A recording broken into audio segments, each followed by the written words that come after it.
Masuki Valorant dan main sebagai salah satu agen global dari penjuru dunia. Gabungkan FPS, kekuatan supernatural, dan ratusan strategi taktis.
Halo Tribuners, selamat siang. Anda sedang menyaksikan live update Tribun News edisi Minggu 28 November 2021.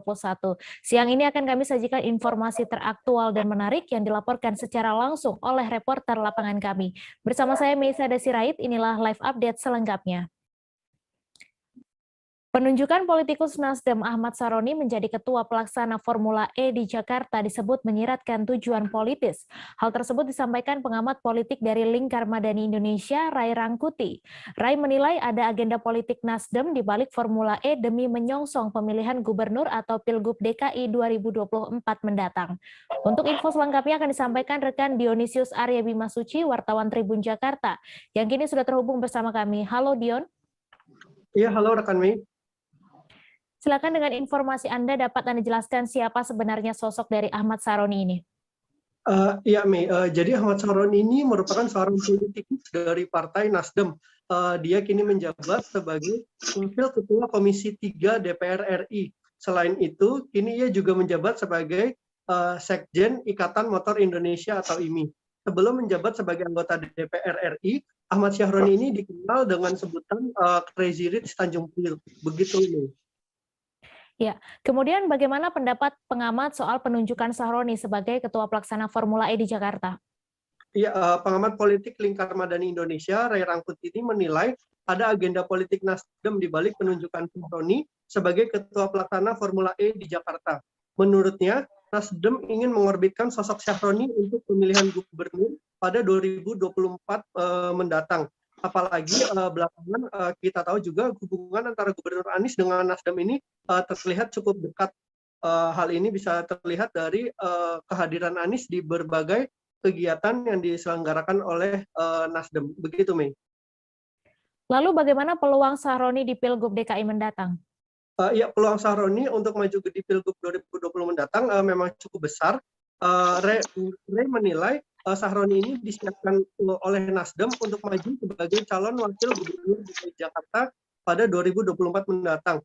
Terlebih sosoknya ini sudah cukup dikenal oleh warga Jakarta, khususnya di Jakarta Utara, dan juga penunjukannya sebagai Ketua Pelaksana Formula E ini disebutkan oleh Ray, ini menjadi peluang besar bagi Saroni untuk lebih dikenal oleh warga Jakarta sekaligus menaikkan elektabilitasnya menjelang Pilgub 2024 mendatang. Begitu, Mei. Baik, terima kasih Dion dari Tribun Jakarta atas laporan Anda. Selamat bertugas kembali. Kita beralih ke informasi selanjutnya, Saudara. Berdalih tidak punya uang untuk membayar utang, Ibnu Khoir, pria 21 tahun warga Kabupaten Mesuji, nekat melakukan penjambretan. Ia menjambret mahasiswi yang sedang berboncengan sepeda motor di Jalan Pangeran Diponegoro, Kota Bandar Lampung. Ibnu dan temannya Wahyu kemudian berhasil ditangkap pihak kepolisian beberapa hari setelah kejadian. Untuk info selengkapnya akan disampaikan rekan M. Joviter Husin, wartawan Tribun Lampung yang kini sudah terhubung bersama kami. Halo Joviter. Halo Mei. Silakan dengan informasi Anda bagaimana kronologi kasus penjambretan yang dilakukan tersangka Ibnu Khoir ini. Ya, untuk kronologisnya sendiri itu dilakukan oleh tersangka Ibnu pada pekan lalu. Adapun alasan Ibnu melakukan penjambretan adalah karena terlilit hutang. Adapun hutang tersebut berupa satu buah ponsel milik tersangka Wahyu. Nah, untuk melunasi utang tersebut, Ibnu tega melakukan penjamretan yang dilakukan di jalan Diponegoro. Adapun dari aksi tersebut, tersangka Ibnu mendapatkan 2 buah ponsel dari korbannya. Begitu, Mei. Lalu seperti apa proses penangkapan terhadap kedua tersangka ini? Ya, pasca kejadian korban melaporkan ke Polresta setempat dan langsung dilakukan penyidikan.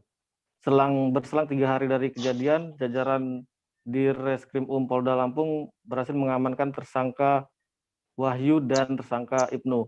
Adapun dari keterangan Wahyu, diketahui bahwa eksekutor dari penjamretan tersebut dilakukan oleh Ibnu yang tak lain adalah teman Wahyu sendiri. Demikian, Mei. Baik, terima kasih Jovita atas laporan Anda. Selamat bertugas kembali. Kita beralih ke informasi selanjutnya, Saudara. Mantan Kepala Desa Muara Batu-Batu, Kecamatan Rundeng, Kota Subulu Salam, pada Jumat 26 November, resmi ditahan penyidik unit tindak pidana korupsi Polres Subulu Salam. Penahanan tersangka berinisial MS tersebut terkait kasus dugaan tindak pidana korupsi dana desa tahun anggaran 2018 hingga 2020. Dijelaskan ada 5 penyimpangan yang dilakukan tersangka MS berdasarkan hasil pemeriksaan. Untuk info selengkapnya akan disampaikan rekan Khalidin, wartawan Serambi News yang kini sudah terhubung bersama kami. Halo Khalidin. Halo Mei. Silakan dengan informasi Anda, bagaimana perjalanan kasus dugaan korupsi dana desa ini? Ya, selamat siang untuk pemirsa Tribun News dimanapun berada. Kasus penyelewengan dana desa, dugaan penyelewengan dana desa hingga ditangani oleh aparat kepolisian ini sudah berawal dari 2019, namun kasus ini semakin mencuat di saat 2021. Ya, kasus ini sendiri berjalan sekitar hampir 9 bulan untuk penanganannya di kepolisian.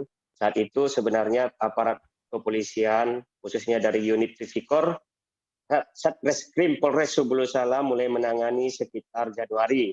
Lalu pada April penanganan ditingkatkan ke lidik dan prosesnya terus berlanjut hingga terbitnya hasil audit BPKP yang menyatakan adanya kerugian negara sekitar 723 juta lebih. Atas hal ini sehingga setelah melalui proses di kepolisian pemeriksaan hingga adanya gelar perkara di Polda Aceh, maka tepat pada Kamis 25 November 2021 lalu itu Satreskrim Polres Kota Subulu Salam menetapkan mantan kepala desa berinisial MS berumur 47 tahun sebagai tersangka kasus dugaan korupsi dana desa 2018-2020. Begitu, Mek. Ya, kemudian dari informasi yang Anda dapatkan, berapa total tersangka dalam kasus ini? Ya, Mei, kami sudah mencoba untuk mengkonfirmasi Kapolres Subulu Salam AKBP Kori Wicaksono melalui Kasat Reskrim Ibda Deno Wahyudi terkait apakah adanya kemungkinan tersangka lain selain MS yang sudah ditetapkan Kamis lalu. Berdasarkan informasi yang kami terima, sejauh ini memang MS merupakan tersangka tunggal. Karena informasinya bahwa proses dugaan penyimpangan anggaran desa itu dilakukan secara sendiri-sendiri oleh sang kepala desa. Walaupun demikian, aparat kepolisian masih mencari dokumen lain dan kemungkinan jika ditemukan adanya dokumen sebagai barang bukti untuk pendukung kasus ini, mungkin bisa saja timbul tersangka baru. Tapi sejauh ini mereka hanya menetapkan satu tersangka, yakni mantan kepala desa. Begitu, Mai. Kemudian apakah kasus penyimpangan dana desa yang disidik ini pertama kali atau sudah pernah ada kasus serupa?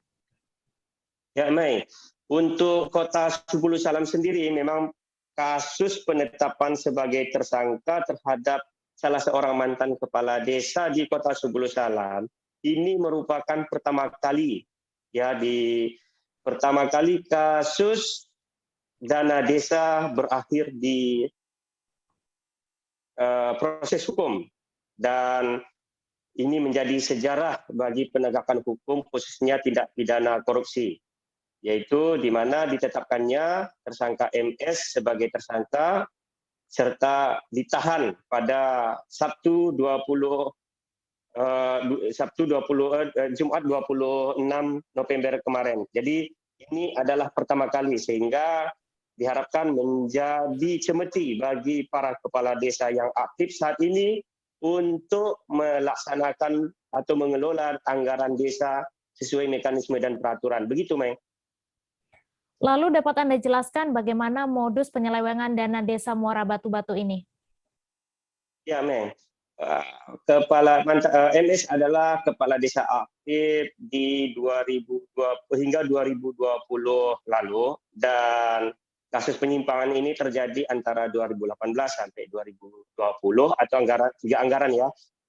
Dari hasil keterangan yang disampaikan atau BAP ke pihak kepolisian, ada memang beberapa modus terjadi indikasi kecurangan atau penyimpangan anggaran desa di Desa Muara Batu-Batu, Kecamatan Rundeng, Kota Sebulu Salam. Desa Muara Batu-Batu ini berada di bantaran Sungai Soraya, tapi sebenarnya tidak jauh dari pusat kecamatan. Nah, salah satu dari modusnya itu menurut BAP atau keterangannya ke pihak penyidik, yaitu dengan cara markup atau adanya kelebihan pembengkakan harga barang yang dibeli dengan harga pasar yang sesungguhnya. Ada selisih harga yang mungkin signifikan.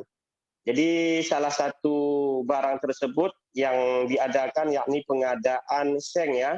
Seng itu informasinya dihargai sekitar 90.000 per lembar. Sementara harga pasarnya sekitar 63.000. Kami sempat menanyakan kepada kepala desa kenapa menaikkan harga. Sang mantan kepala desa memberikan penjelasan bahwa sebenarnya harga itu masih di dalam batas wajar. Menurutnya, dia tidak melebihi standar harga Pemko. Jadi, untuk proses-proses pengadaan di daerah itu sebenarnya ada juga dibuat ya standarnya, ada standar yang dikeluarkan oleh pemerintah. Dan menurut sang mantan kepala desa bahwa dia masih belum melampaui standar harga Pemko. Sementara standar harga Pemko itu per lembarnya seng 7 kaki dihargai 106.000. Begitu, Mei. Dan modus lain ada kwitansi bodong ya, kwitansi kosong. Mungkin begini, ada pengeluaran yang dicatatkan namun barangnya atau bukti pengeluaran itu hanya selembar kertas tanpa jelas penerimanya atau penggunaannya. Kemudian ada juga program atau pengadaan lain termasuk adanya bantuan-bantuan yang seharusnya tersalur untuk masyarakat sebagai penerima ternyata tidak disalurkan, malah dijual kembali ke toko-toko yang ada di Kota Sebulu Salam. Jadi inilah antara lain modus-modus penyimpangan dana desa yang merugikan negara sekitar 723 juta lebih itu, rekan Mei. Baik, terima kasih Khalidin atas laporan Anda. Selamat bertugas kembali. Ya, terima kasih. Kami akan kembali selesai jeda sejenak, saudara. Tetap di live update. Oke, apa kabar Bang Arifki di sini untuk strateginya? Kalau saya sendiri di Jumip 37 ini yang semalam baru mulai, Apa yang saya dirasakan udah Kauser Hitam? Sebenarnya aku nggak ngerasa itu penangkapan atau penggerebegan atau apapun itu. Karena gitu, posisinya aku kriteria. Jadi kita mengenal disebut dengan stroke yang tidak berdarah dengan stroke yang berdarah. Stroke yang tidak berdarah itu biasanya ditandai dengan adanya penyumbatan. Kalau itu terjadi di sini mungkin pikirnya tidak ke situ kali ya. Tapi kalau di Korea atau di Kamboja itu ada beberapa paper yang saya itu Mas, ya, dulunya tukang koran. Oh gitu ya. Tukang koran. Ya, saya baca itu Pak. Tuh kan pernah baca kan? Ya. Jadi kalau saya jadi pangdam itu udah bersyukur banget. Si anak ini dijadikan sebagai tersangka begitu. Ya, kalau ini kita bicara yang di luar kasus Bongombo ya. Dengan nama hujan shower. di mana terdapat batas jelas antara daerah hujan dan tidak hujan yang biasanya terjadi pada fase awal mature stage atau tahap berbahaya dewasa. itu Kang. Jadi mulai artinya terjadinya perlembekan. Nah itu untuk penetrasi akan sulit gitu ya. Dok, saya ini menurut saya memang tidak mudah. Bukan urusan tanah diambil. Kalau misalnya Amerika Serikat sekarang, Rasulullah mengatakan dalam sebuah hadis bahwa Terima kasih Anda masih menyaksikan live update. Kondisi jembatan penghubung antar desa di Desa Jelatan, Kabupaten Merangin memprihatinkan. Untuk sementara agar jembatan itu dapat dilalui, warga Desa Jelatan memperbaikinya secara swadaya. Meski demikian, kondisi itu dikhawatirkan akan menimbulkan korban jiwa sebab perbaikan dilakukan seadanya. Untuk info selengkapnya akan disampaikan rekan Darwin Sijabat, wartawan Tribun Jambi yang kini sudah terhubung bersama kami. Halo Darwin.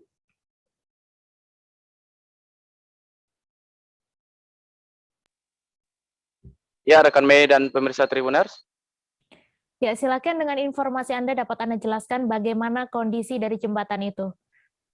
Ya, pemirsa, kami sampaikan bahwa kondisi jembatan penghubung yang ada di Desa Telantang, Kecamatan Pamenang, Kabupaten Merangin sangat memprihatinkan.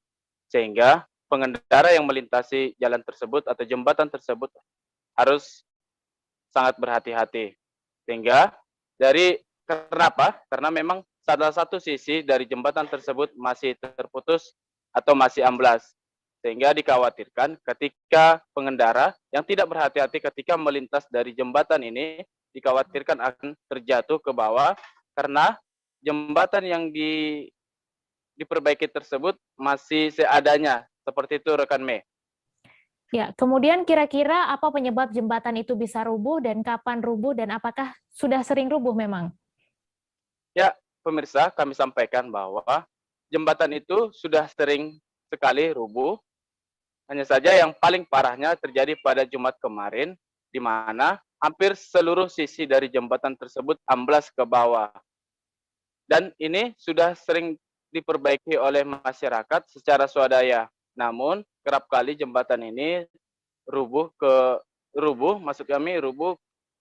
hingga karena dari termakan usia oleh jembatan ini tersebut yang dibangun sejak sekitar tahun 1994 dan rubuhnya jembatan ini juga dipengaruhi dari angkutan yang melintas dari jembatan tersebut sekitar kurang lebih 100 ton setiap harinya yang mengangkut dari buah-buah sawit. Seperti itu rekan Mei dan pemirsa. Kemudian dapat Anda jelaskan seperti apa perbaikan yang telah dilakukan? Ya, kami jelaskan bahwa perbaikan yang dilakukan oleh masyarakat selama ini dari sejak setahun silam bahwa perbaikan yang dilakukan itu hanya seadanya yang dilakukan itu berkat dari kerjasama antara pemuda dan masyarakat sekitar yang secara sukarela membangun jembatan tersebut secara swadaya sehingga kekuatan daripada jembatan tersebut seadanya sehingga dikhawatirkan bahwa jembatan tersebut akan kembali rubuh jika nantinya jembatan tersebut tidak sesegera mungkin dilakukan perbaikan oleh pemerintah. Seperti itu. Baik, Tribuners, wartawan kami juga telah menghimpun wawancara dengan Ketua Karang Taruna Desa Jelatan, Kecamatan Pamenang. Berikut tayangannya untuk Anda. Dari kemarin sekitar jam 1:30 lah. Setengah dua. Ini sudah sering terjadi roboh, Bang? Sudah sering, Pak. Tapi ya ambruknya yang parah kemarin itu. Sejak berapa? Ini diperbaiki dari ini seperti apa nih, Bang? Kita mau perbaiki. Perbaikinya ya sistem swadaya masyarakat kerjasama dari Desa Mentawak Baru, SPT, Desa Jelantang dan pemuda. Sudah pernah kita sampaikan ke pemerintah atau melalui pihak desa? Sudah pernah, sering sekali. Apa tanggapan pihak pemerintah desa? Ya, sampai saat sekarang belum ada tanggapan. Apa nih ini harapan kita nih, Bang? Harapan kita apa nih? Harapannya semoga jembatan kami dibangun karena ini akses jalan ini satu-satunya. Kalau ini jembatan ini masih tidak dibangun karena lumpuh ekonomi masyarakat. Kita beralih ke informasi selanjutnya, Saudara. Dinas Perikanan Kota Jayapura telah menjangkau sebanyak 2.139 nelayan melalui 3 program unggulan pemberdayaan nelayan. 3 program unggulan tersebut diantaranya pengembangan perikanan tangkap, perikanan budidaya, serta penguatan daya saing produk perikanan. Dari ketiga program unggulan tersebut, 2.139 nelayan yang tersebar di berbagai distrik yang ada di Kota Jayapura telah merasakan manfaatnya. Untuk info selengkapnya akan disampaikan rekan Aldi Bimantara, wartawan Tribun Papua yang kini sudah terhubung bersama kami. Halo Aldi. Iya, halo Mei dan juga Tribuners. Dari Jayapura, Papua dilaporkan Dinas Perikanan Kota Jayapura meluncurkan 3 program unggulannya berbasis pemberdayaan nelayan di Kota Jayapura. Mei dan juga Tribuners, hingga kini dilaporkan sebanyak 2.139 nelayan telah merasakan manfaat dari program tersebut. Kepala Dinas Perikanan Kota Jayapura, Matei Sibi, mengatakan program tersebut bertujuan untuk memberikan penguatan kepada para nelayan terlebih di masa pandemi COVID-19. Mei. Iya, Aldi, melalui 3 program unggulan dari Dinas Perikanan Kota Jayapura ini, kemudian apa bantuan apa sajakah yang sudah diberikan kepada nelayan di sana? Ya, Mei dan juga Tribuners, memang Dinas Perikanan Kota Jayapura saat ini memiliki 3 program unggulan, yakni pengembangan perikanan tangkap, perikanan budidaya, dan penguatan daya saing produk perikanan. Berdasarkan wawancara saya bersama Kepala Dinas Perikanan Kota Jayapura, Matei Sibi, disebutkannya memang melalui program perikanan tangkap ini ada sekira 2.000 nelayan yang berhasil dibina. Bantuan yang diberikan kepada para nelayan ini berupa bantuan kapal motor, alat penangkap ikan, jaring, dan juga kebutuhan lainnya. Mei. Kemudian bagaimana respon nelayan di Kota Jayapura setelah menerima bantuan ini? Iya, Mei, memang berdasarkan wawancara saya bersama salah satu nelayan di Kampung Nelayan Hamadi, Distrik Jayapura Selatan, Kota Jayapura, Papua, bernama Bapak Hans Hamadi, dirinya mengaku bersyukur atas bantuan kapal motor dan juga alat penangkap ikan yang diberikan Dinas Perikanan Kota Jayapura kepadanya. Mei dan juga Tribuners, ia juga berharap ke depan pendampingan melalui program-program Dinas Perikanan seperti ini dapat terus dijalankan dan juga berlanjut guna pemberdayaan dan juga kesejahteraan para nelayan yang ada di Kota Jayapura. Mei. Iya, kemudian ke depannya setelah sukses dengan 3 program unggulan ini, kemudian adakah gebrakan selanjutnya dari Dinas Perikanan Kota Jayapura, Aldi? Ya, Mei, memang berdasarkan wawancara saya bersama Kepala Dinas Perikanan Kota Jayapura, Matei Sibi, dirinya menyebutkan ke depan pihaknya akan memfokuskan sekira 71 unit pusat pengelolaan ikan yang telah dibentuk di Kota Jayapura dan sekitarnya. Ini dimaksudkan ya dari dibentuknya 71 unit pusat pengelolaan ikan di Kota Jayapura ini agar nantinya para nelayan di Kota Jayapura dapat berdaya saing dan unggul dalam menghasilkan produk-produk perikanan serta sejahtera secara perekonomian keluarga. Dan memang dikatakannya juga bahwa melalui 3 program unggulan ini nantinya para nelayan yang ada di Kota Jayapura didorong penguatan ekonominya dan didorong dalam artian membentuk koperasi begitu. Mei, demikian untuk sementara dari Jayapura, kembali ke Anda di studio. Baik, Tribuners, wartawan kami juga telah menghimpun wawancara dengan Kepala Dinas Perikanan Kota Jayapura. Berikut tayangannya untuk Anda. Ya, terima kasih. Kita dari Dinas Perikanan ada 3 program unggulan kita, yaitu pengembangan perikanan tangkap, perikanan budidaya, dan penguatan daya saing produk perikanan. Nah, untuk perikanan tangkap sendiri, kita kurang lebih ada 2.000 lebih nelayan yang kita bina. Itu terdiri dari nelayan asli Papua dan non Papua. Dan kita bina selama ini dengan pendampingan maupun dukungan sarana dan prasarana produksi perikanan untuk mereka. Kemudian kita juga mendorong mereka untuk tergabung di dalam atau memiliki kelembagaan berupa operasi maupun kelompok berbadan hukum. Nah, perhatian pemerintah sejauh ini yang sudah dilakukan adalah untuk nelayan bantuan kapal motor di bawah 5 groston, kemudian alat bantu penangkapan ikan berupa alat pancing, kemudian jaring, terus kemudian untuk alat bantu, tadi alat penangkapan ikan. Kemudian untuk alat bantu penangkapan ikan berupa toolbox kita bantu, kemudian GPS dan Kita beralih ke informasi selanjutnya. Saudara, Kepala Dinas Pekerjaan Umum dan Perumahan Rakyat atau PUPR Kabupaten Bulungan melakukan kegiatan bersih-bersih atau drainase saluran air di Jalan Salak. Hal tersebut lantaran banyak titik saluran air di Jalan Salak yang tersumbat dan terjadi genangan saat musim hujan. Kepala Dinas PUPR Kabupaten Bulungan Hairul menyampaikan untuk menangani drainase satu Kabupaten Bulungan ini masih mengalami kendala transportasi. Untuk info selengkapnya akan disampaikan rekan Jorgi Santana Silalahi, wartawan Tribun Kaltara yang kini sudah terhubung bersama kami. Halo Jorgi. Ya, halo Mei, selamat siang. Ya, selamat siang. Silakan dengan informasi Anda, apa kesimpulan dari kegiatan bersih-bersih tersebut? Baik, terima kasih Mei. Selamat siang Tribuners. Hari ini Minggu 28 November 2021 sejak pukul 8 pagi tadi, Dinas Pekerjaan Umum dan Penata Ruang Kabupaten Bulungan kesimpulannya melakukan kegiatan bersih-bersih gotong royong tepatnya di Jalan Salak, yang dimana kegiatan ini untuk melakukan drainase di saluran-saluran air yang mampet, yang juga dimana di lokasi tersebut rawan terjadinya banjir dan juga genangan air yang hingga memakan bahu jalan. Dan pelaksanaan pembersihan gotong royong drainase di Jalan Salak Kabupaten Bulungan itu dilakukan dari sejak pukul 8 pagi dan sampai pukul 11 siang tadi. Meskipun kegiatan pembersihan drainase di beberapa ruas jalan protokol ini seharusnya menjadi tanggung jawab oleh Dinas Lingkungan Hidup Kabupaten Bulungan, tapi Hairul, Ketua Kepala Dinas PUPR Bulungan, kegiatan bersih-bersih beserta jajaran tersebut sebagai inisiatif pemerintah daerah Kabupaten Bulungan dalam turut menjaga menangani masalah banjir, yang dimana juga di bulan November sampai Desember ini merupakan di mana cuaca mulai pancaroba khususnya di Provinsi Kalimantan Utara, tepatnya di Kabupaten Bulungan.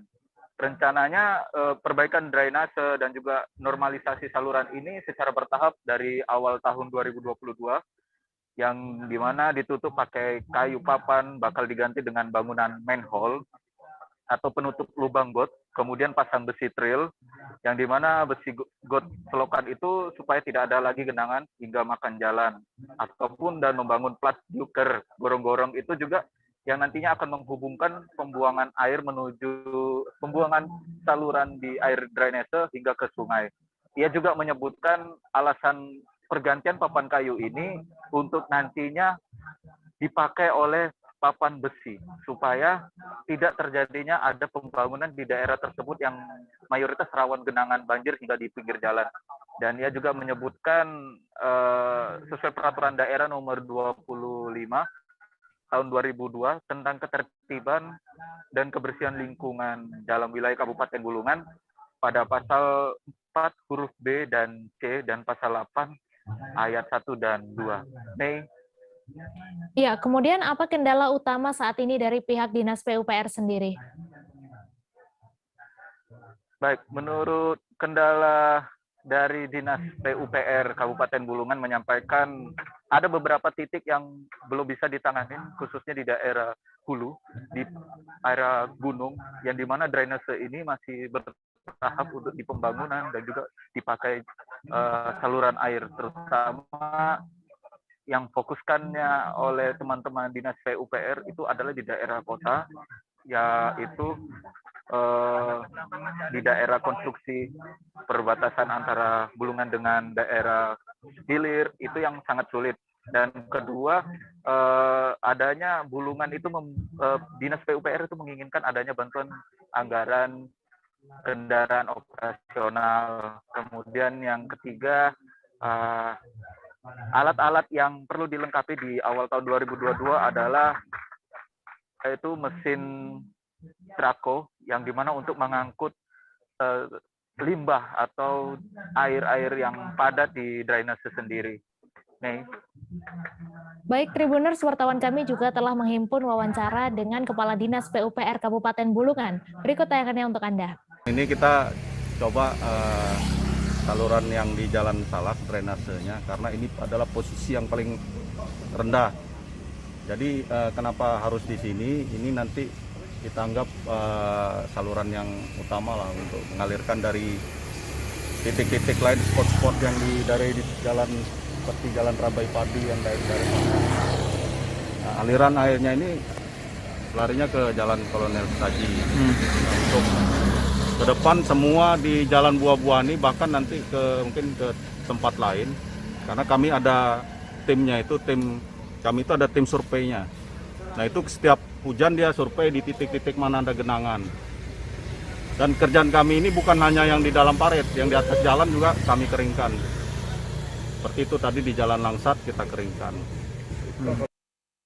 Kita beralih ke informasi selanjutnya, Saudara. Atlet Muay Thai Kabupaten Oku Timur berhasil memborong 21 medali pada Pekan Olahraga Provinsi Sumsel 2021 Oku Raya.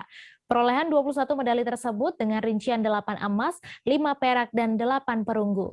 Cabang olahraga Muay Thai ini termasuk dalam penyumbang medali emas tertinggi untuk Oku Timur. Untuk info selengkapnya akan disampaikan rekan Edo Pramadi, wartawan Tribun Sumsel yang kini sudah terhubung bersama kami. Halo Edo. Ya, rekan Mei. Silakan dengan informasi Anda bagaimana proses jalannya pertandingan cabang olahraga Muay Thai dalam Porprov Sumsel 2021 ini. Oke, baiklah. Untuk Pekan Olahraga Provinsi Sumsel 2021 ini dibuka sejak tanggal 21 dan akan ditutup pada hari ini, yakni pada tanggal 28 November 2021. Nah, untuk cabang olahraga Muay Thai sendiri itu pertandingannya dilangsungkan di Balai Rakyat Pemda Oku Timur. Nah, untuk pertandingan Muay Thai itu digelar dalam beberapa hari hingga akhirnya kemarin itu laga final pada tanggal 27 November. Nah, sejak dari awal hingga akhir laga pertarungan dari masing-masing kabupaten kota itu memberikan pertandingan yang baik, tidak ada kendala. Namun memang pada saat pertandingan itu ada beberapa atlet yang mengalami yang cedera seperti itu, sehingga langsung dibawa cepat oleh petugas medis ke rumah sakit untuk mendapatkan perawatan. Namun secara keseluruhan pertandingan cabang olahraga Muay Thai itu berlangsung dengan lancar dan aman. Untuk Oku Timur sendiri itu mendapatkan 21 medali. Baik itu dari gabungan dari medali emas, perak, dan perunggu. Demikian. Kemudian berapa target sebenarnya yang dipasang untuk atlet Muay Thai di Oku Timur ini? Kalau dari pihak Oku Timur sendiri sebenarnya hanya menargetkan 5 emas dalam pegelaran Porprov 2021 ini. Namun di luar dugaan, para kontingen atlet cabang olahraga Muay Thai dari Kabupaten Oku Timur ini berhasil mengumpulkan 8 emas, selain 8 emas, 5 perak, dan 8 perunggu. Jadi Ketua Pengurus Cabang Muay Thai Oku Timur sendiri, Reza Roka, menyebutkan bahwa anak-anak asuhannya itu semuanya melebihi target. Begitu, Mei. Kemudian bisa Anda sebutkan siapa salah satu atlet penyumbang emas untuk Oku Timur dan di tingkat apa? Salah satu atlet yang menyumbangkan emas untuk Oku Timur yakni Rio. Nah, si Rio ini berhasil mendapatkan emas di tingkat berat maksimal 54 kg. Selain itu, pada saat pertandingan, Rio ini disaksikan langsung oleh kedua orang tuanya, sehingga setelah usai bertanding, ia langsung turun ring dan langsung memeluk kedua orang tuanya. Terima kasih. Baik Tribuners, wartawan kami juga telah menghimpun wawancara dengan Rio, atlet Muay Thai Oku Timur, peraih emas. Berikut tayangannya untuk Anda. Hari ini jadi resmi dapat emas, Mas ya? Gimana tanggapannya untuk pertandingan hari ini? Pasti saya sangat bersyukur sekali untuk kemenangan saya hari ini. Dan saya makin semangat karena ada doa dari Om Tuhan juga.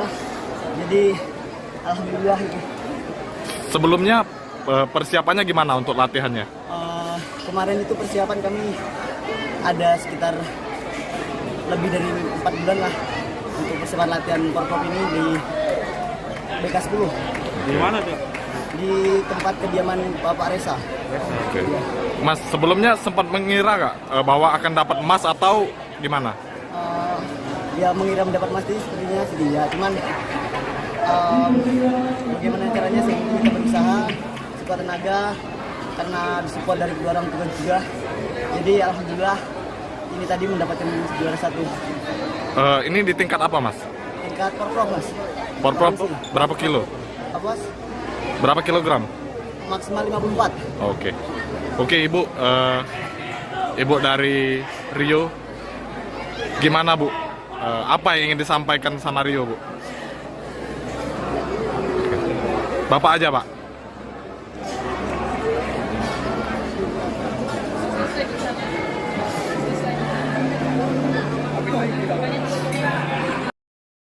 Kami akan kembali usai jeda sejenak, saudara, tetap di live update. Oke, apa kabar Bang Ariski di sini untuk strateginya? Kalau saya sendiri di Game Week 37 ini yang semalam baru mulai, saya udah pas. Sebenarnya aku nggak ngerasa itu penangkapan atau penggerebekan atau apapun itu. Karena gitu, posisinya aku kriteria. Jadi kita mengenal disebut dengan stroke yang tidak berdarah dengan stroke yang berdarah. Stroke yang tidak berdarah itu biasanya ditandai dengan adanya penyumbatan. Kalau itu terjadi di sini mungkin pikirnya tidak ke situ kali ya. Tapi kalau di Korea atau di Kamboja itu ada beberapa paper yang saya itu Mas, ya dulunya tukang koran. Oh gitu ya. Tukang koran. Ya, saya baca itu Pak. Tuh kan pernah baca kan? Jadi kalau saya jadi pangdam itu udah bersyukur banget. Si anak ini dijadikan sebagai tersangka begitu. Ya kalau ini kita bicara yang di luar kasus Bongombo ya. Dikenal dengan nama hujan shower, di mana terdapat batas jelas antara daerah hujan dan tidak hujan yang biasanya terjadi pada fase awal mature stage atau tahap berbahaya dewasa. itu Kang. Jadi mulai artinya terjadinya perlembekan. Nah itu untuk penetrasi akan sulit. Gitu ya. Dok, saya ini menurut saya memang tidak mudah. Bukan urusan tanah diambil. Kalau misalnya Amerika Serikat sekarang, Rasulullah mengatakan dalam sebuah hadis bahwa berpuasa di 6 hari Syawal itu. Oke, apa kabar Bang Ariski di sini untuk strateginya? Kalau saya sendiri di Game Week 37 ini yang semalam baru mulai, saya udah pas. Sebenarnya aku nggak ngerasa itu penangkapan atau penggerebekan atau apapun itu. Karena gitu, posisinya aku kriteria. Jadi kita mengenal disebut dengan stroke yang tidak berdarah dengan stroke yang berdarah. Stroke yang tidak berdarah itu biasanya ditandai dengan adanya penyumbatan. Kalau itu terjadi di sini mungkin pikirnya tidak ke situ kali ya. Tapi kalau di Korea atau di Kamboja itu ada beberapa paper yang saya itu Mas, ya dulunya tukang koran. Oh gitu ya. Tukang koran. Ya, saya baca itu Pak. Tuh kan pernah baca kan? Jadi kalau saya jadi pangdam itu udah bersyukur banget. Si anak ini dijadikan sebagai tersangka begitu. Ya kalau ini kita bicara yang di luar kasus Bongombo ya. Dikenal dengan nama hujan shower, di mana terdapat batas jelas antara daerah hujan dan tidak hujan yang biasanya terjadi pada fase awal mature stage atau tahap berbahaya dewasa. itu Kang. Jadi mulai artinya terjadinya perlembekan. Nah itu untuk penetrasi akan sulit. Gitu ya. Dok, saya ini menurut saya memang tidak mudah. Bukan urusan tanah diambil. Kalau misalnya Amerika Serikat sekarang, Rasulullah mengatakan dalam sebuah hadis bahwa berpuasa di 6 hari Syawal itu. Oke, apa kabar Bang Ariski di sini untuk strateginya? Kalau saya sendiri di Game Week 37 ini yang semalam baru mulai, saya udah pas. Sebenarnya aku nggak ngerasa itu penangkapan atau penggerebekan atau apapun itu. Karena gitu, posisinya aku kriteria. Jadi kita mengenal disebut dengan stroke yang tidak berdarah dengan stroke yang berdarah. Stroke yang tidak berdarah itu biasanya ditandai dengan adanya penyumbatan. Kalau itu terjadi di sini mungkin pikirnya tidak ke situ kali ya. Tapi kalau di Korea atau di Kamboja itu ada beberapa paper yang saya itu Mas, ya dulunya tukang koran. Oh gitu ya. Tukang koran. Ya, saya baca itu Pak. Tuh kan pernah baca kan? Jadi kalau saya jadi pangdam itu udah bersyukur banget. Si anak ini dijadikan sebagai tersangka begitu. Ya kalau Ini kita bicara yang di luar kasus Sebongombo ya. Dikenal dengan nama hujan shower, di mana terdapat batas jelas antara daerah hujan dan tidak hujan yang biasanya terjadi pada fase awal mature stage atau tahap Berbahaya dewasa. itu Kang. Jadi mulai artinya terjadinya perlembekan. Nah itu untuk penetrasi akan sulit. Gitu ya. Dok, saya ini menurut saya memang tidak mudah. Bukan urusan tanah diambil. Kalau misalnya Amerika Serikat sekarang, Rasulullah mengatakan dalam sebuah hadis bahwa berpuasa di 6 hari Syawal itu. Oke, apa kabar Bang Ariski di sini untuk strateginya? Kalau saya sendiri di Jumit 37 ini yang semalam baru mulai, Apa yang saya dirasakan udah Kak Fernita?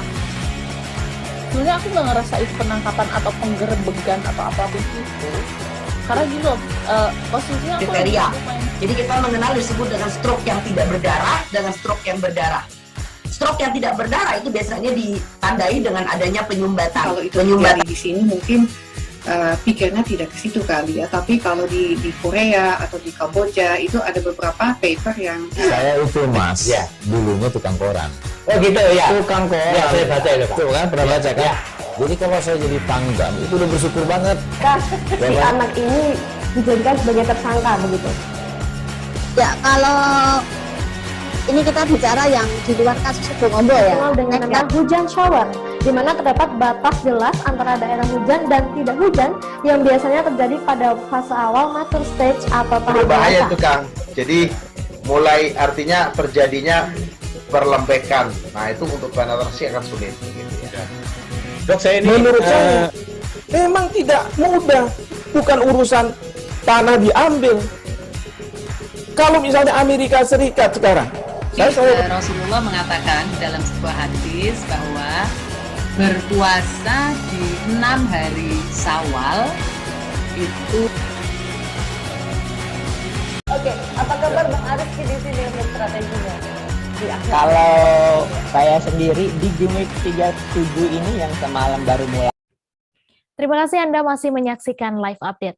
Dapur Masak Mama Rahayu berlokasi di Jalan Raden Intan, Komplek PU Kelurahan Wai mengaku Balik Bukit, Lampung Barat.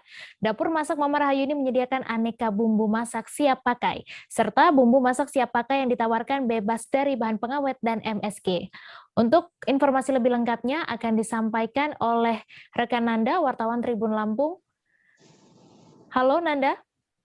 Ya, halo Mei dan Tribuners. Ya, silakan dengan informasi Anda, apa yang spesial dari Dapur Masak Mama Rahayu ini, dan ada menu apa saja di sana?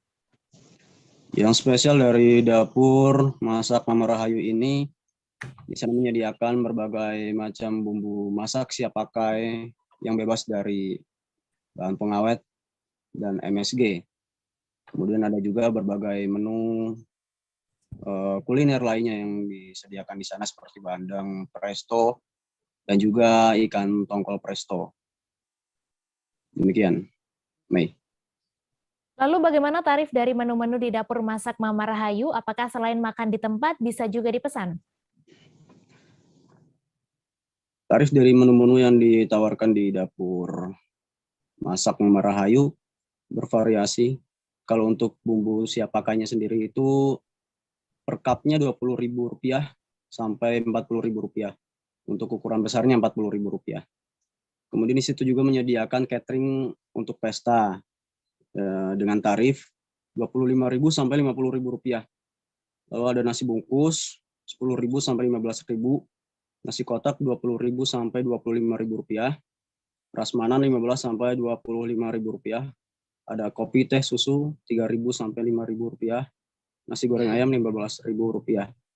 Terus ada juga bandeng tadi, bandeng presto dan ikan tongkol presto yang satunya dihargai satu buahnya, satu ikannya itu dihargai Rp10.000. Ada juga pepes tahu, pepes tahu yang harganya Rp5.000. Demikian, Mei. Ya. Kemudian dapat Anda jelaskan bagaimana rute jika ingin mampir ke Dapur Masak Mama Rahayu? Rute yang bisa digunakan, rute yang digunakan atau dituju untuk menuju lokasi dapur masak Mama Rahayu itu melintasi jalan lintas Liwa Bukit Kemuning. Kalau dari Bandar Lampung, ibu kota provinsi Lampung, itu sekitar 5-6 jam. Kemudian di Tugu Liwa itu menuju Jalan Raden Intan. Dari Jalan Raden Intan ke komplek PU, daerah situlah dapur masak Mama Rahayu itu berada. Jadi kira-kira kalau ditempuh dari ibu kota Bandar Lampung itu ya sekitar 6 jam perjalanan. Tapi kalau dari Liwa sendiri memakan waktu mungkin 10 menitan. Baik, terima kasih Nanda atas laporan Anda. Selamat bertugas kembali. Ya. Kita beralih ke informasi selanjutnya, Saudara. Beberapa desa di Kabupaten Musirawas Utara, Sumatera Selatan sudah memasuki musim panen buah durian. Para penjual durian biasanya menjajakan dagangannya di pinggir jalan dekat kebun mereka. Ada juga yang berjualan di pasar tradisional setempat atau dibawa keliling ke desa-desa bahkan keluar daerah. Bagi yang ingin menikmati buah berduri ini bisa menyantap langsung di kebunnya karena lebih nikmat dan buahnya fresh karena baru jatuh dari pohon. Untuk info selengkapnya akan disampaikan rekan Rahmat Aizullah, wartawan Tribun Sumsel, yang kini sudah terhubung bersama kami. Halo Rahmat.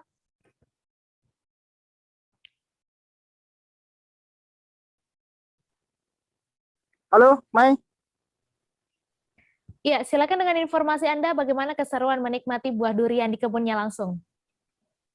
Ya, Mei dan Tribuners. Jadi untuk menikmati libur akhir pekan ini, para penikmat buah durian tidak ada salahnya jika mampir di beberapa kebun durian di Kabupaten Musirawas Utara. Mengingat saat ini beberapa desa sudah mulai memasuki musim panen buah durian. Itu seperti di Desa Aringin, Kecamatan Karangdapo, ada juga di Desa Mandiangin, Kecamatan Rawasilir. Beberapa desa juga kami temukan sudah memasuki panen buah durian, yaitu di Desa Karanganyar dan Karangwaru di Kecamatan Rupit. Jadi keseruan para penggemar buah durian ini, mereka bisa menikmati langsung buah duriannya itu di kebunnya. Begitu buah durian ini jatuh, para pembeli atau penikmat buah durian bisa langsung merasakan nikmatnya buah durian yang fresh, yang baru jatuh dari pohonnya. Mei. Ya, kemudian buah durian yang dipanen ini jenis apa saja dan berapa kisaran harganya, Rahmat? Ya, kami tadi sudah berbincang dengan beberapa penjual buah durian ini. Mereka biasanya menjajakan dagangannya di pinggir jalan, tidak jauh dari kebun mereka.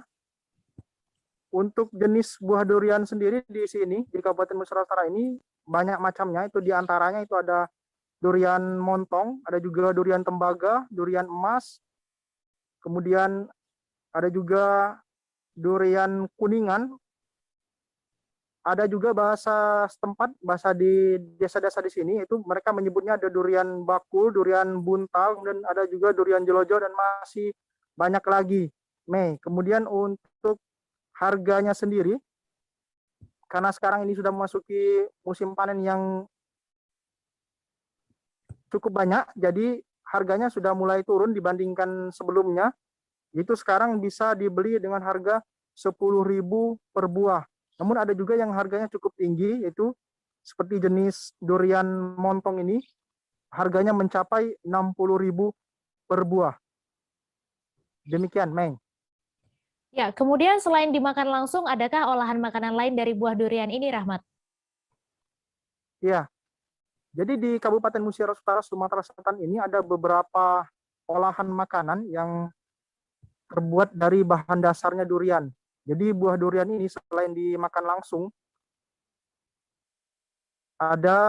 maksud kami bisa dibuat jenis makanan lain seperti dodol durian, kemudian ada juga gula durian. Kemudian durian ini juga bisa dijadikan lauk pauk begitu oleh masyarakat di sini. Salah satu jenis lauk yang cukup terkenal di daerah ini yang bahan dasarnya dari durian asli, yaitu namanya biasa disebut dengan gulai durian. Nah, jadi gulai durian ini kalau masyarakat di sini menyebutnya itu gulai tempoyak atau gulai jehu. Kemudian juga ada sambal durian di sini juga. Meng. Baik, terima kasih Rahmat atas laporan Anda. Selamat bertugas kembali. Kita beralih ke informasi selanjutnya, Saudara. Sulawesi Tengah memiliki keindahan alam menakjubkan yang bisa dikunjungi wisatawan.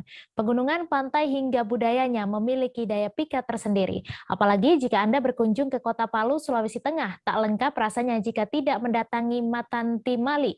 Desa ini berada di Pegunungan Gawalise yang memiliki ketinggian sekitar 1.500 meter dari permukaan laut dan memiliki pemandangan yang luar biasa. Di bagian timur, Anda bisa melihat keseluruhan Kabupaten Sigi secara utuh dan sungai raksasa Sungai Palu yang panjang dan berkelok-kelok. Untuk info selengkapnya akan disampaikan rekan Alam Syahrir, wartawan Tribun Palu yang kini sudah terhubung bersama kami. Halo Alam. Ya, halo Mei. Silakan dengan informasi Anda dapat Anda deskripsikan keindahan Matantimali ini. Baik, rekan Mei dan Tribuners yang berada di rumah, Puncak Matantimali menjadi salah satu wisata alam di Sulawesi Tengah yang sangat direkomendasikan untuk Tribuners. Puncak Matantimali merupakan salah satu yang terbaik, di mana terletak di Desa Matantimali, Kecamatan Marawola, Kabupaten Sigi, yang berbatasan langsung dengan Kota Palu. Bagi Anda Tribuners yang ingin mencari angin segar dengan pemandangan alam bak surga, mengunjungi Puncak Matantimali ini adalah solusi yang terbaik. Hal ini dikarenakan destinasi ini berada di kawasan pegunungan dan jika berada di sekitarnya, hawa sejuk dan asri seolah-olah akan menyegarkan dan menyapa Tribuners. Selain itu, hamparan Kota Palu yang dikelilingi oleh pegunungan juga sangat jelas terlihat dari Puncak Matantimali. Apalagi jika malam hari, keindahan semakin berlipat ganda sehingga membuat siapapun pasti betah berlama-lama di Matantimali ini. Ditambah lagi Tribuners tidak akan menemukan suguhan yang seperti ini di tempat lain di Sulawesi Tengah. Kembali rekan Mei. Ya, kemudian bagaimana kondisi jalan untuk menuju ke Matantimali? Baik, rekan Mei dan Tribuners, untuk mencapai Matantimali itu dibutuhkan waktu sekitar 1 jam dari Kota Palu. Tribuners bisa menggunakan kendaraan baik roda 2 maupun roda 4. Setelah itu hanya butuh waktu sedikit menuju puncak dengan menelusuri jalan berbatu, pinggiran yang curam, serta melewati sejumlah desa di Kecamatan Marawola Barat atau jalan utama menuju Kecamatan Pindembani, Kabupaten Sigi ini. Dalam perjalanan menuju puncak itu, Tribuners juga akan disuguhkan pemandangan berupa hamparan sawah, pegunungan Gawalise, serta lembah Palu. Dan Tribuners juga dapat menyaksikan keindahan pohon pinus ketika tiba di pegunungan Matantimali. Dan perlu diingat bahwa Tribuners saat akan ke pegunungan Timali harus mengecek kondisi kendaraan dengan baik. Sebab saat hujan, jalan yang menuju ke Gunung Matantimali sangat licin dan tidak ada pembatas jalan di pinggirnya. Dan itu langsung ke juram, juram yang sangat dalam. Kembali rekan Mei. Kemudian selain keindahannya, apalagi yang menarik dari Matantimali ini? Baik, selain menikmati pemandangan yang indah di Matantimali, Tribuners juga dapat melakukan olahraga para layang. Kondisi geografis di sini baik itu letak ketinggian, temperatur, dan keadaan anginnya sangat para layang. Karena itu Matantimali juga dikenal sebagai lokasi para layang terbaik di Asia Tenggara, bahkan tingkat dunia. Di kawasan ini juga terdapat beberapa rumah pohon di atas bukit, pemandangannya sangat indah. Deretan gunung, bukit hijau, dan Teluk Palu dapat dilihat secara langsung dari Puncak Matantimali ini. Dan pihak pengelola Puncak Matantimali juga menyediakan teropong yang namun saat Tribun Palu datang berkunjung digembok atau belum bisa dipergunakan. kembali rekan. Baik, terima kasih Alam atas laporan Anda. Selamat bertugas kembali.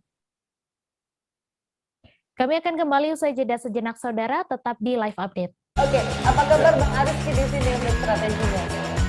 Kalau saya sendiri di Jumip 37 ini yang semalam baru mulai, saya udah sebenarnya aku nggak ngerasa itu penangkapan atau penggerebegan atau apapun itu, karena gini loh, posisinya aku kriteria. Jadi kita mengenal disebut dengan stroke yang tidak berdarah dengan stroke yang berdarah. Stroke yang tidak berdarah itu biasanya ditandai dengan adanya penyumbatan. Kalau itu terjadi di sini mungkin pikirnya tidak ke situ kali ya, tapi kalau di Korea atau di Kamboja itu ada beberapa paper yang saya itu mas, ya dulunya tukang koran. Oh gitu ya, Tukang koran. Ya, saya baca itu Pak. Tuh kan pernah baca kan? Jadi kalau saya jadi pangdam itu udah bersyukur banget. Si anak ini dijadikan sebagai tersangka begitu. Ya, kalau ini kita bicara yang di luar kasus Sebongombo ya. Dikenal dengan nama hujan shower, di mana terdapat batas jelas antara daerah hujan dan tidak hujan yang biasanya terjadi pada fase awal mature stage atau tahap Berbahaya dewasa. tuh Kang. Jadi mulai artinya terjadinya perlembekan. Nah itu untuk penetrasi akan sulit. Gitu ya. Dok, saya ini menurut saya memang tidak mudah, bukan urusan tanah diambil. Kalau misalnya Amerika Serikat sekarang, Rasulullah mengatakan dalam sebuah hadis bahwa berpuasa di 6 hari Syawal itu. Oke, apa kabar Bang Ariski di sini untuk strateginya? Kalau saya sendiri di Jumip 37 ini yang semalam baru mulai, saya udah sebenarnya aku nggak ngerasa itu penangkapan atau penggerebegan atau apapun itu, karena gini loh, posisinya aku kriteria. Jadi kita mengenal disebut dengan stroke yang tidak berdarah dengan stroke yang berdarah. Stroke yang tidak berdarah itu biasanya ditandai dengan adanya penyumbatan. Kalau itu terjadi di sini mungkin pikirnya tidak ke situ kali ya, tapi kalau di Korea atau di Kamboja itu ada beberapa paper yang Saya itu mas, ya dulunya tukang koran. Oh gitu ya, Tukang koran. Ya, saya baca itu Pak. Tuh kan pernah baca kan? Ya. Jadi kalau saya jadi pangdam itu udah bersyukur banget. Si anak ini dijadikan sebagai tersangka begitu. Ya, kalau ini kita bicara yang di luar kasus Sebongombo ya. Dikenal dengan nama hujan shower, di mana terdapat batas jelas antara daerah hujan dan tidak hujan yang biasanya terjadi pada fase awal mature stage atau tahap Berbahaya dewasa. tuh Kang. Jadi mulai artinya terjadinya perlembekan. Nah itu untuk penetrasi akan sulit. Gitu ya. Dok, saya ini menurut saya memang tidak mudah, bukan urusan tanah diambil. Kalau misalnya Amerika Serikat sekarang, Rasulullah mengatakan dalam sebuah hadis bahwa berpuasa di 6 hari Syawal itu. Oke, apa kabar Bang Ariski di sini untuk strateginya? Kalau saya sendiri di Jumip 37 ini yang semalam baru mulai, saya udah sebenarnya aku nggak ngerasa itu penangkapan atau penggerebegan atau apapun itu, karena gini loh, posisinya aku kriteria. Jadi kita mengenal disebut dengan stroke yang tidak berdarah dengan stroke yang berdarah. Stroke yang tidak berdarah itu biasanya ditandai dengan adanya penyumbatan. Kalau itu terjadi di sini mungkin pikirnya tidak ke situ kali ya, tapi kalau di Korea atau di Kamboja itu ada beberapa paper yang Saya itu mas, ya dulunya tukang koran. Oh gitu ya, Tukang koran. Ya, saya baca itu Pak. Tuh kan pernah baca kan? Ya. Jadi kalau saya jadi pangdam itu udah bersyukur banget. Si anak ini dijadikan sebagai tersangka begitu. Ya, kalau ini kita bicara yang di luar kasus Sebongombo ya. Dikenal dengan nama hujan shower, di mana terdapat batas jelas antara daerah hujan dan tidak hujan yang biasanya terjadi pada fase awal mature stage atau tahap Berbahaya dewasa. tuh Kang. Jadi mulai artinya terjadinya perlembekan. Nah itu untuk penetrasi akan sulit. Gitu ya. Dok, saya ini menurut saya memang tidak mudah, bukan urusan tanah diambil. Kalau misalnya Amerika Serikat sekarang, Rasulullah mengatakan dalam sebuah hadis bahwa berpuasa di 6 hari Syawal itu. Oke, apa kabar Bang Ariski di sini untuk strateginya? Kalau saya sendiri di Jumit 37 ini yang semalam baru mulai, Apa yang saya dirasakan udah kaum hitam? Sebenarnya aku nggak ngerasa itu penangkapan atau penggerebekan atau apapun. Terima kasih Anda masih menyaksikan live update. Kecelakaan lalu lintas maut kembali terjadi di Kabupaten Tanah Laut, Kalimantan Selatan pada Minggu 28 November dini hari. Satu unit minibus tercebur, terbalik dan tenggelam di sungai di kawasan Rawalebak dalam di desa Gunung Raja, Kecamatan Tambangulang. Semua orang yang ada di dalam mobil berwarna merah hati tersebut, 3 orang meninggal. Salah satunya adalah pejabat eselon 4 di lingkungan pemerintah Kabupaten Tanah Laut. Untuk info selengkapnya akan disampaikan oleh rekan Roy, wartawan Banjarmasin Post yang kini sudah terhubung bersama kami. Halo Roy. Ya, halo. Selamat siang, Mei. Ya, selamat siang. Bisa Anda jelaskan sekitar jam berapa laka lantas tersebut terjadi? Kemudian bagaimana kondisi mobil saat ditemukan atau dilihat warga? Ya, baik. Terima kasih. Secara persis untuk kecelakaan tersebut memang belum bisa dipastikan karena di lokasi tersebut tidak ada rumah penduduk sehingga tidak ada yang mengetahui.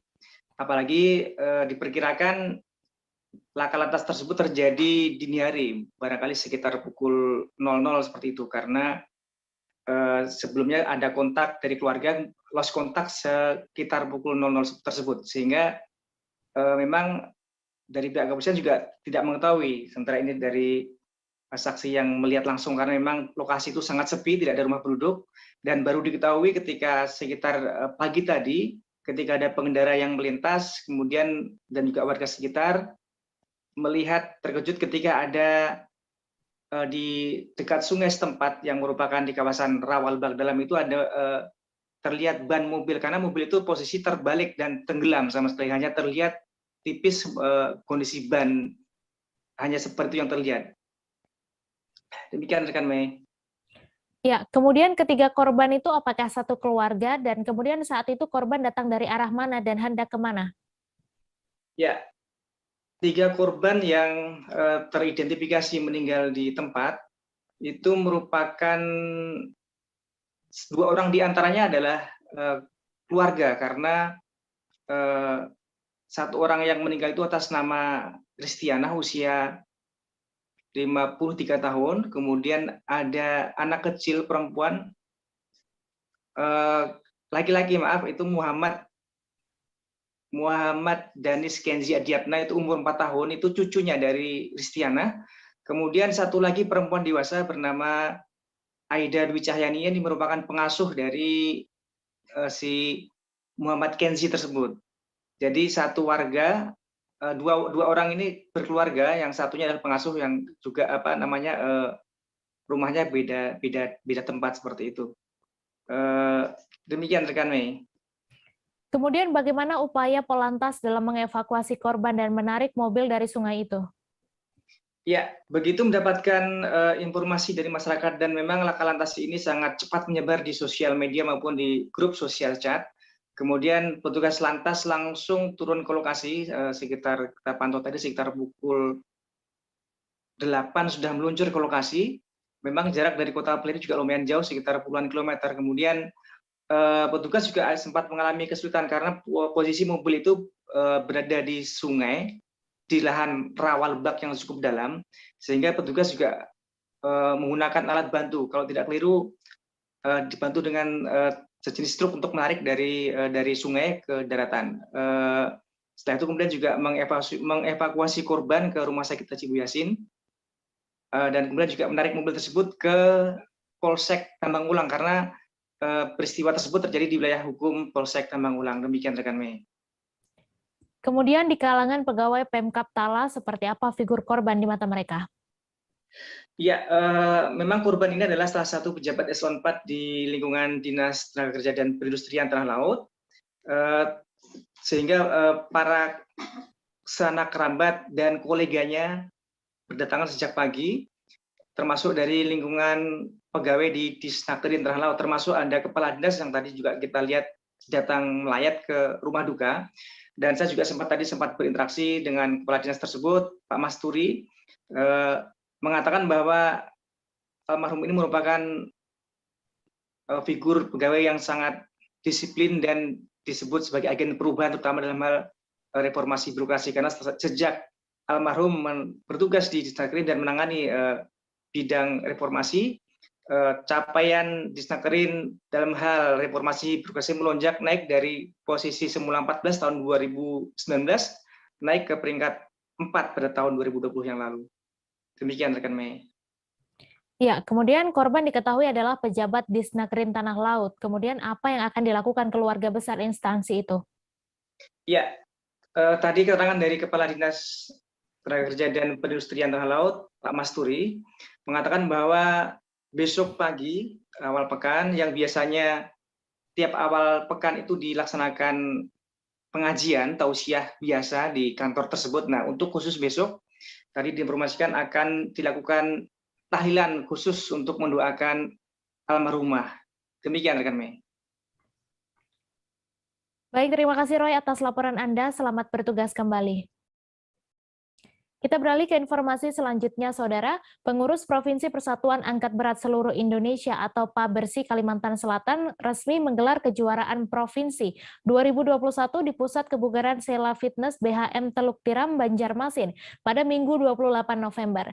Kejurprov ini digelar sebagai rangkaian kegiatan PABERSI Kalsel tahun 2021 yang mana diikuti perwakilan dari 9 pengurus kabupaten atau kota yang berpartisipasi.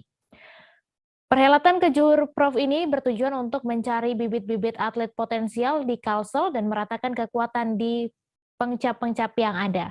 Untuk informasi lebih lengkapnya akan disampaikan oleh rekan Amirul Yusuf, wartawan Banjarmasin Post yang kini sudah terhubung bersama kami. Halo Amirul. Halo Mei, selamat siang. Selamat siang, silakan dengan informasi Anda bisa dijelaskan dalam rangka apa perhelatan kejuaraan Provinsi Angkat Berat ini?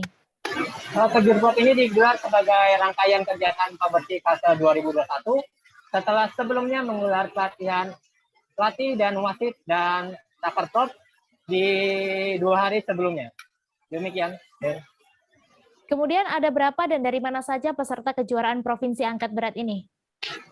Total atlet yang ikut yaitu 42 peserta dari 9 kabupaten kota, pengurus kabupaten kota. Totalnya ada 13 kabupaten, namun 4 diantaranya menyatakan absen dan tidak mengikuti Kejurprov tahun ini. Lalu berlangsung dari kapan dan berapa nomor yang dipertandingkan? Untuk ajang Kejurprov ini cuma berlangsung 1 hari sampai mungkin selesainya nanti malam. Untuk yang dipertandingkan di kategori putri ada 7 kelas, sedangkan di kategori putra ada 8 kelas. Demikian, Mei. Baik, Tribuners, wartawan kami juga telah menghimpun wawancara dengan Ketua Umum PABERSI Kalsel. Berikut tayangannya untuk Anda. Tanggapan kami untuk para atlet sekarang sangat bagus, sangat memuaskan. Apalagi sekarang banyak adanya junior-junior yang ikut berpartisipasi dalam Kejurprov kali ini. Nah, Pak, mungkin nanti bagaimana Pak ke depannya Pak? Apakah ada program khusus untuk junior sendiri nih Pak? Untuk 2022 kemungkinan kita lihat dulu apakah COVID sudah reda atau belum. Kalau misalkan COVID sudah reda, apalagi PPKM level 1, mungkin kita akan adakan khusus untuk junior. Jadi pembibitan akan terus dilakukan Pak ya? Kita beralih ke informasi selanjutnya, Saudara. Final Indonesia Open 2021 digelar pada Minggu 28 November pukul 12 waktu Indonesia Barat atau pukul 13 WITA. Partai puncak tersebut bakal tersaji di lapangan 1 Bali International Convention Center Nusa Dua Bali. Berdasarkan pantauan Tribun Network, aktivitas di venue pertandingan itu terlihat ramai sejak pukul 10.30 waktu Indonesia Barat. Para penyelenggara tengah menyiapkan broadcasting untuk penyiaran acara di televisi. Selain itu, announcer terdengar melakukan cek sound, lighting, atau tata lampu pun tak luput dari persiapan penyelenggara. Panggung untuk juara 1 dan 2 serta piala sudah siap dalam final turnamen level Super 1000 tersebut. Diketahui ada 5 pertandingan pada partai puncak kali ini, yang mana 2 wakil Indonesia akan berlaga. Untuk info selengkapnya akan disampaikan rekan Ramadan, wartawan Tribun Network, yang kini sudah terhubung bersama kami. Halo Rama. Halo rekan Mei. Silakan dengan informasi Anda, bagaimana persiapan penyelenggara jelang final ini? Ya, Seperti diketahui, panitia penyelenggara telah melakukan persiapan sejak pukul 9 pagi tadi.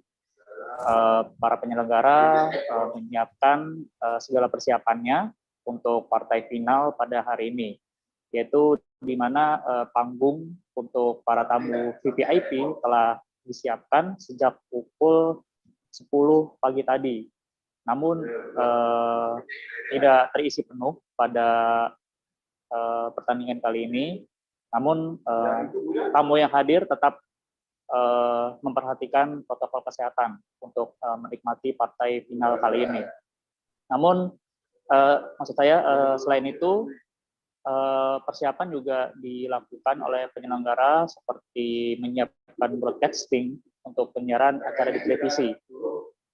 Announcer juga tadi terdengar melakukan cek sound di lapangan untuk memastikan kelancaran pada partai final kali ini. Lalu panggung untuk juara 1 dan juara 2 pun dan serta piala untuk para atlet yang bertanding pada hari ini pun sudah disiapkan oleh penyelenggara. Seperti itu, rekan Mei. Iya, kemudian dari informasi yang Anda dapatkan, ada berapa pertandingan hari ini dan siapa saja wakil Indonesia? Ya, pada partai final kali ini ada 5 pertandingan yang akan digelar pada final Indonesia Open 2021, yaitu di mana 2 wakil Indonesia akan berlaga pada hari ini. Pada partai pertama, tunggal putri, yaitu Ah Sen-yong dari Korea Selatan melawan Ratchanok Intanon sudah digelar, di mana An Se-yong berhasil menjadi juara pada turnamen kali ini setelah menumbangkan Intanon 2 game langsung dengan skor 21-17, 22-20 dalam waktu 46 menit. Pencapaian An Se-yong ini bisa dibilang mengulang prestasinya pada Indonesia Master 2021 pada pekan lalu, seperti itu. Jadi bisa dibilang An Se-yong ini menjadi juara berturut-turut, yaitu pada Indonesia Master dan Indonesia Open 2021 pada kali ini. Lalu partai kedua sedang berlangsung saat ini, yaitu di mana ganda putri andalan Indonesia yaitu Grecia Poli, April Rahayu akan bertanding melawan pasangan ganda putri Jepang yaitu Nami Matsuyama dan Chiharu Shida dari Jepang. Pada interval game pertama, Grecia Apriani berhasil memenangi laga dengan skor 11-10. Lalu di ganda campuran, di mana Yuta Watanabe dan Arisa Higashino dari Jepang akan menghadapi Decapol Puafaranukroh serta Sapsire Taira Tadachai dari Thailand. Lalu yang keempat yaitu ganda putra, di mana Marcus Fernaldi Gideon serta Kevin Sanjay Sukamulyo akan melawan pasangan Jepang, yaitu Takuro Hoki dan Yugo Kobayashi. Ini bisa dibilang juga menjadi partai ulangan, di mana sebelumnya mereka sudah bertemu di Indonesia Master 2021, di mana saat itu Marcus Kevin harus mengakui ketangguhan dari Hoki Kobayashi. Lalu di partai terakhir ada tunggal putra, di mana kejutan terjadi, yaitu tunggal putra Singapura, yaitu Loh Ken Yew berhasil lolos ke partai final kali ini, dan nantinya dia akan berhadapan dengan Victor Axelsen dari Denmark, yang sebelumnya berhasil mengalahkan Jonathan Christie di semifinal Indonesia Open 2021. Itu rekan Mei. Baik, terima kasih Ramadan atas laporan Anda. Selamat bertugas kembali. Kami akan kembali usai jeda sejenak, saudara. Tetap di Live Update. Oke, apa kabar Bang Ariski di sini untuk strateginya? Kalau saya sendiri di Game Week 37 ini yang semalam baru mulai, saya udah sebenarnya aku nggak ngerasa itu penangkapan atau penggerbegan atau apapun itu, karena gini loh, posisinya aku kriteria. Jadi kita mengenal disebut dengan stroke yang tidak berdarah dengan stroke yang berdarah. Stroke yang tidak berdarah itu biasanya ditandai dengan adanya penyumbatan. Kalau itu terjadi di sini mungkin pikirnya tidak ke situ kali ya. Tapi kalau di Korea atau di Kamboja itu ada beberapa paper yang Saya itu Mas, dulunya tukang koran. Oh gitu ya. Tukang koran. Ya, saya baca itu Pak. Tuh kan, pernah baca kan? Jadi kalau saya jadi Pangdam, itu udah bersyukur banget. Si anak ini dijadikan sebagai tersangka begitu. Ya, kalau ini kita bicara yang di luar kasus Sebongombo ya. Dengan nama hujan shower, di mana terdapat batas jelas antara daerah hujan dan tidak hujan yang biasanya terjadi pada fase awal mature stage atau tahap Berbahaya dewasa. itu Kang. Jadi mulai artinya terjadinya perlembekan. Nah itu untuk penetrasi akan sulit. Gitu ya. Dok, saya ini menurut saya memang tidak mudah, bukan urusan tanah diambil. Kalau misalnya Amerika Serikat sekarang, Rasulullah mengatakan dalam sebuah hadis bahwa berpuasa di 6 hari Syawal itu. Oke, apa kabar Bang Ariski di sini untuk strateginya? Di akhir. Kalau saya sendiri di Jumip 37 ini yang semalam baru mulai, saya udah Sebenarnya aku nggak ngerasa itu penangkapan atau penggerebegan atau apapun itu. Karena gini loh, posisinya aku kriteria. Jadi kita mengenal disebut dengan stroke yang tidak berdarah dengan stroke yang berdarah. Stroke yang tidak berdarah itu biasanya ditandai dengan adanya penyumbatan. Kalau itu terjadi di sini mungkin pikirnya tidak ke situ kali ya. Tapi kalau di Korea atau di Kamboja itu ada beberapa paper yang Saya itu Mas, dulunya tukang koran. Oh gitu ya. Tukang koran. Ya, saya baca itu Pak. Tuh kan, pernah baca kan? Jadi kalau saya jadi Pangdam, itu udah bersyukur banget. Si anak ini dijadikan sebagai tersangka. Halo. Terima kasih saudara, Anda masih menyaksikan live update. Upaya penertiban tempat hiburan malam yang dilakukan oleh pihak pemerintah Kabupaten Serang tetap dilanjutkan. THM itu berada di Jalan Lingkar Selatan, Kecamatan Kermatwatu, Kabupaten Serang, Banten. Hal tersebut disampaikan oleh Wakil Bupati Serang, Panji Tirtayasa, usai melakukan rapat bersama dengan Forkompimda terkait penertiban THM di Pendopo Bupati Serang pada Jumat 26 November. Untuk kabar selengkapnya akan disampaikan rekan Desi Purnamasari, wartawan Tribun Banten yang kini sudah terhubung bersama kami. Halo Desi. Ya, halo rekan Mei. Iya, silakan dengan informasi Anda berapa personel yang akan diturunkan. Ya, baik, terima kasih. Sebelumnya memang pemerintah Kabupaten Serang telah berupaya untuk menertibkan tempat hiburan malam yang ada di Jalan Lingkar Selatan, Kecamatan Kramatwatu, Kabupaten Serang tersebut. Namun rencana penertiban tersebut memang tidak berjalan lancar lantaran adanya ormas serta karyawan dan juga pemandu lagu yang turut menolak pembongkaran tersebut. Maka dengan demikian pemerintah Kabupaten Serang terus berupaya untuk melanjutkan penertiban hiburan malam tersebut yang memang rencananya akan dilakukan pada Selasa minggu depan, dan pihak pemerintah Kabupaten Serang pun turut melibatkan personil gabungan mulai dari Satpol PP Kabupaten Serang, Satpol PP Cilegon, Satpol PP Provinsi, bahkan pihak Polres Serang dan juga Polres Cilegon. Secara keseluruhan personil yang akan diturunkan yakni sebanyak 500 personil. Begitu. Kemudian berapa alat berat yang akan diturunkan dalam penertiban ini? Ya, untuk jumlah THM-nya sendiri juga yang akan dilakukan pembongkaran yaitu sebanyak 7 THM dengan menurunkan sekitar 4 alat berat untuk melakukan penertiban di THM tersebut. Selain itu juga pihak dari pemerintah Kabupaten Serang pun akan juga turut menurunkan truk ya, akan turut menurunkan truk untuk penyitaan barang-barang yang ada di THM tersebut, begitu. Kemudian nantinya seperti apa pembongkaran tersebut?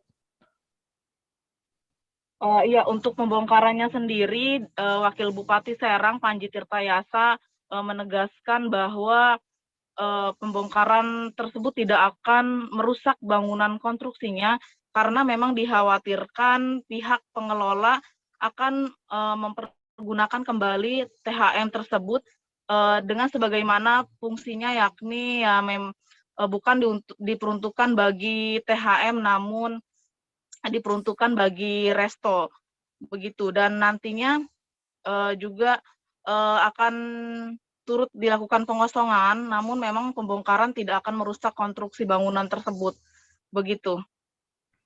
Baik, terima kasih Desi atas laporan Anda. Selamat bertugas kembali. Informasi tadi sekaligus menutup perjumpaan kita dalam live update hari ini. Tribuners, lantaran masih di tengah pandemi, kami kembali mengingatkan untuk selalu menerapkan protokol kesehatan dimanapun Anda berada. Saya Meisa Desirait beserta kru yang bertugas pamit. Terima kasih dan sampai jumpa. Jangan lupa like,